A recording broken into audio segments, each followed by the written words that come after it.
Hello guys, welcome back to our channel Gaming Basics. In today's video, I will be teaching you guys how to open the buddy presents on your Pokemon Go. So at first, just open your phone, and as you open your phone, open the Pokemon Go app from wherever it is located.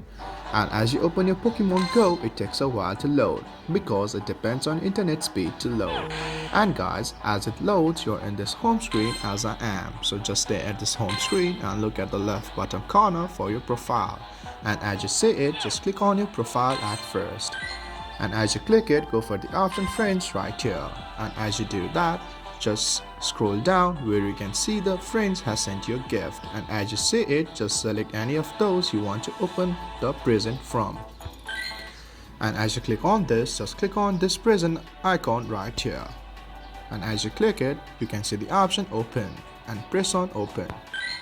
So guys, that's how you open the buddy presents on your Pokemon Go.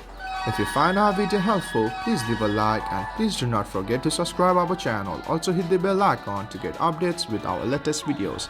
And drop a comment for reviews and more content like this. I will see you guys again in our next video. Thank you for watching.